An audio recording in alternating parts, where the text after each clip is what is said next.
Right. Telangana municipal ఎన్నికల్లో అధికార Congress party అలాగే ప్రతిపక్ష బీఆర్ఎస్ అలాగే బీజేపీలు మూడు కూడాను నువ్వా నేనా అంటూ కొన్ని చోట్ల అయితే మూడు కూడా త్రిముఖ పోటీ. కొన్ని చోట్ల బీఆర్ఎస్ వర్సెస్ కాంగ్రెస్, మరికొన్ని చోట్ల కాంగ్రెస్ పార్టీ ఏకగ్రీవంగా కొన్ని చోట్ల దూసుకెళ్తా ఉంది.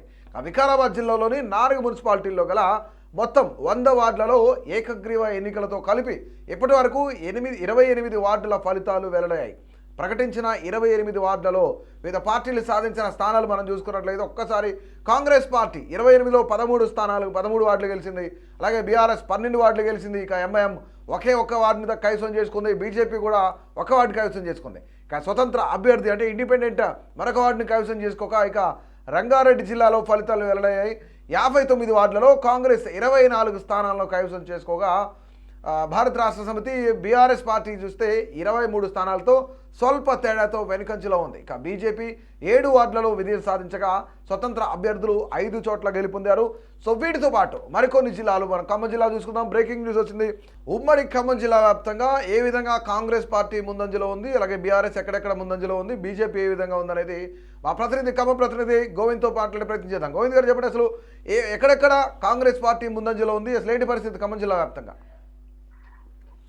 ఉమ్మడి ఖమ్మం జిల్లా వ్యాప్తం చూసినట్టయితే కాంగ్రెస్ మాత్రం విజయకరమని చెప్పవచ్చు. ఎందుకంటే ప్రధానంగా బీజేపీ అదేవిధంగా బీఆర్ఎస్ ఉన్నప్పటికీ కూడా కాంగ్రెస్ మాత్రం జిల్లా వ్యాప్తంగా ఒక హవాబల్ అవుతున్న పరిస్థితి కనిపిస్తుంది. ఎందుకంటే గతంలో చూసినట్టయితే మన గతంలో మున్సిపాలిటీ ఎన్నికలు కానీ అదేవిధంగా సర్పంచ్ ఎన్నికల్లో కూడా కాంగ్రెస్ ఉమ్మడి ఖమ్మం జిల్లా వ్యాప్తంగా మాత్రం కాంగ్రెస్ విజయం సాధించబోతుంది. ఎందుకంటే ప్రధానంగా తెలంగాణ రాష్ట్రంలో చూసినట్టయితే అన్ని జిల్లాల్లో ఒక తీరుగుంటే మాత్రం ఖమ్మం జిల్లా మాత్రం ఒక తీరుగుంటే చెప్పవచ్చు. ఈ నేపథ్యంలో మాత్రం ఖమ్మం జిల్లాకు సంబంధించి సిపిఐ కంచుకోట ఉన్నప్పటికీ కూడా ఇటు సిపిఐతో మాత్రం ఇటు కాంగ్రెస్ పొత్తులో ఉన్నప్పటికీ కూడా మొత్తం కాంగ్రెస్ ఏమని చెప్పవచ్చు. బీఆర్ఎస్ అదేవిధంగా బీజేపీ మాత్రం ఎక్కడో ఒక చోట మాత్రం వచ్చి చెప్పవచ్చు. కాంగ్రెస్ మాత్రం అన్ని జిల్లాలకు ఏమని చెప్పవచ్చు. ప్రధానంగా చూసినట్టయితే ఖమ్మం జిల్లా సంబంధించి ఉమ్మడి జిల్లా 7 మున్సిపాలిటీలో చూసినట్టయితే కూడా కాంగ్రెస్ విజయం సాధించి అదేవిధంగా కొత్తగా సంబంధించి 60 డివిజన్ల కార్పొరేషన్ లో కూడా ఇది సిపిఐ అదేవిధంగా కూడా కాంగ్రెస్ హవా కొనసాగని చెప్పవచ్చు. ఈ నేపథ్యంలో మాత్రం ఏదైతే ఖమ్మం జిల్లా చూసినట్టయితే ఉమ్మడి జిల్లా చూసినట్టయితే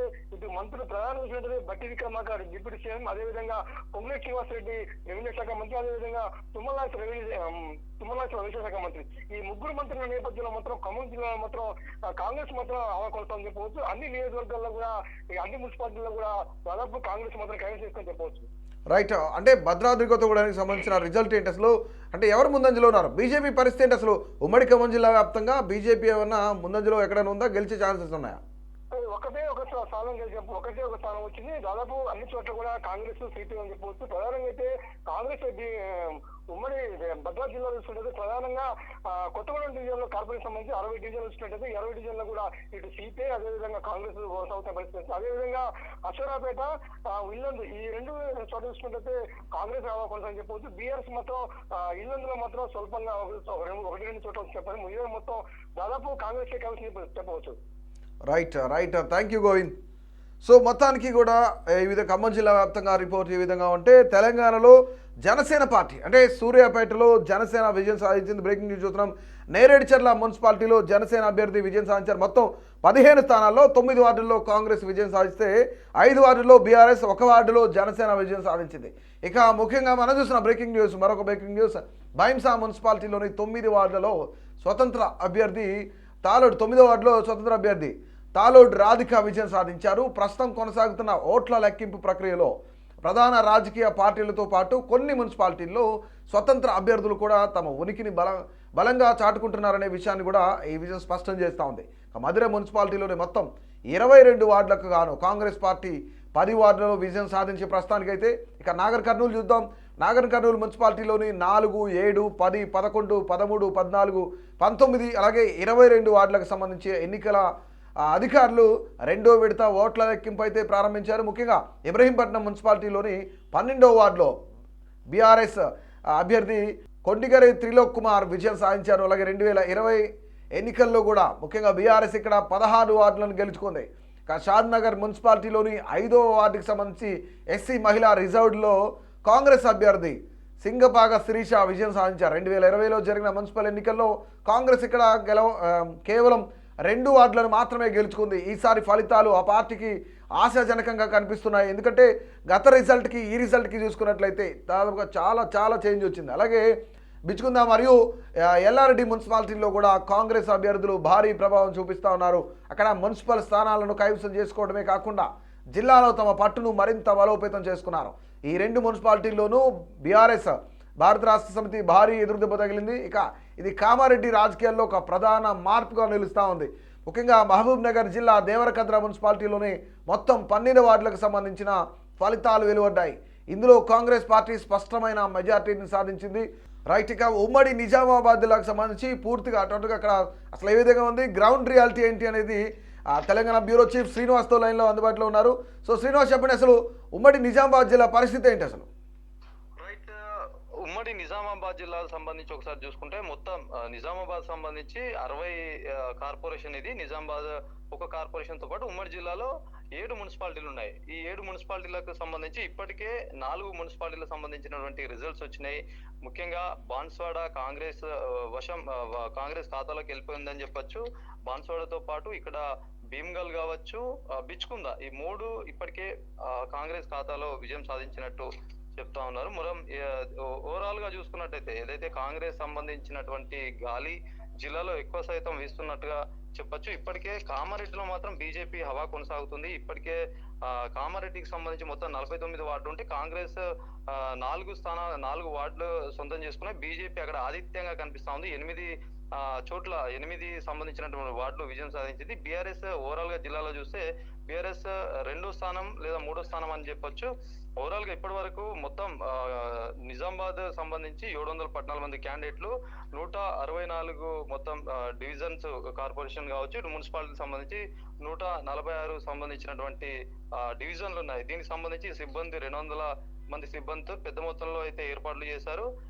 ఇప్పటికే నిజామాబాద్ సంబంధించి చూస్తే కార్పొరేషన్ ఇది నిజామాబాద్ అంటే హైదరాబాద్ మొత్తం తెలంగాణలో అతిపెద్ద కార్పొరేషన్ అని చెప్పొచ్చు. 3వ స్థానంలో ఉంది. దీనికి ఒకవైపు బీజేపీ కావచ్చు, మరోవైపు కాంగ్రెస్ గట్టి పోటీ 2 పార్టీల మధ్య నెలకొందని చెప్పొచ్చు. ఇక్కడ ఉన్నటువంటి ఎంపీ కావచ్చు, ఎమ్మెల్యే వీళ్ళంతా బీజేపీ సంబంధించినటువంటి పొజిషన్ అంటే ఎమ్మెల్యే కావచ్చు, ఇక్కడ అర్బన్ ఎమ్మెల్యే వీళ్ళంతా కూడా ఎంపీ ఎమ్మెల్యే బీజేపీ వాళ్ళు కావడంతో పెద్ద మొత్తంలో చాలా గ్రౌండ్ వర్క్ చేసినటువంటి సిచ్యువేషన్. ఇక్కడ పిసిసి అధ్యక్షుడు సైతం సొంత జిల్లా ఉండడంతో కాంగ్రెస్ వర్సెస్ బీజేపీ కార్పొరేషన్ లో ఎవరు ఎట్లా అవుతారనే ఒక అంచనాలు అయితే ఉన్నాయి. బీజేపీ వాళ్ళు గెలుస్తారని, బీజేపీ కాంగ్రెస్ అని. ఇంకా రైట్ శ్రీనివాస్, ఇక్కడ ఉమ్మడి నిజామాబాద్ జిల్లాతో పాటుగా మిగతా ఇతర జిల్లాల పరిస్థితి ఏంటి అసలు? తెలంగాణ రాష్ట్ర వ్యాప్తంగా కాంగ్రెస్ ఏ విధంగా ఉంది? మనం ఒకసారి చూసుకుంటే గతంలో కాంగ్రెస్ కేవలం 3వ స్థానంలో ఉన్నటువంటి పరిస్థితి. అప్పుడు బీఆర్ఎస్ అధికారం ఉంది కాబట్టి బీఆర్ఎస్ గాలి వీసినటువంటి సిచ్యువేషన్. ఈసారి ఓవరాల్ గా కాంగ్రెస్ మరింత స్పీడ్ గా పుంజుకుందని చెప్పొచ్చు. దాదాపుగా 70 స్థానాలు వచ్చే అవకాశాలు ఉన్నట్టు కూడా చెప్తా ఉన్నారు. మొత్తం 2వ స్థానంలో అయితే బీఆర్ఎస్ వస్తున్నటువంటి పరిస్థితి, 3వ స్థానంలో బీజేపీ వస్తుందనే ఒక అంచనాలు అయితే నెలకొన్నాయి. అమాంతం కాంగ్రెస్ పుంజుకున్నటువంటి పరిస్థితి.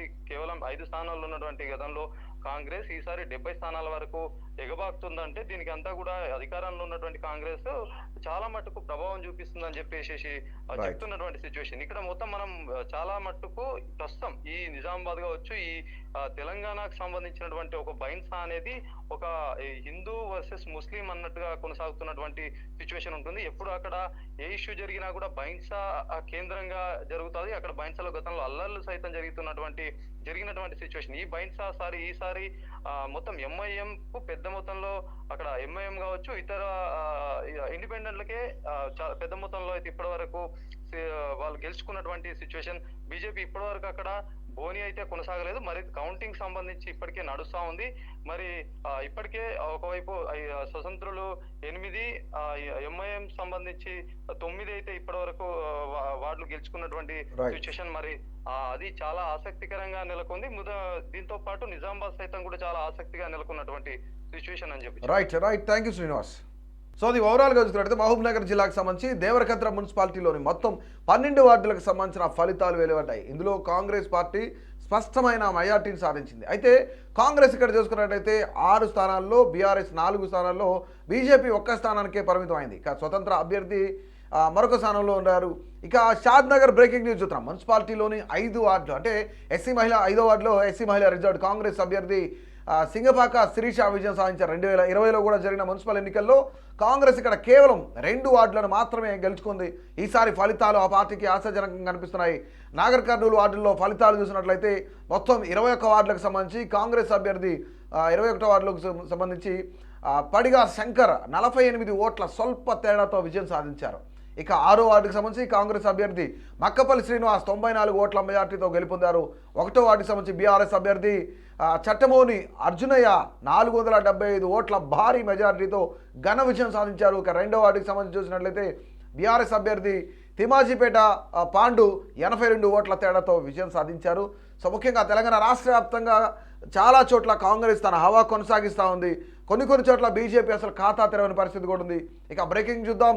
హనుమకొండ జిల్లా పరకాల మున్సిపాలిటీలో బీజేపీ ప్రారంభంలోనే ఆధిక్యంలోకి దూసుకెళ్ళింది. ఆ పార్టీ అభ్యర్థులు వార్డు నెంబర్లు 9, 12 అలాగే 15లలో విజయం సాధించారు. కౌంటింగ్ ప్రారంభ దశలోనే బీజేపీకి మంచి మెజార్టీ లభించింది. కాగా ఇప్పటి వరకు అందిన సమాచారం ప్రకారం కాంగ్రెస్ మరియు బీజేపీలు 2 వార్డులను కైవసం చేసుకున్నాయి.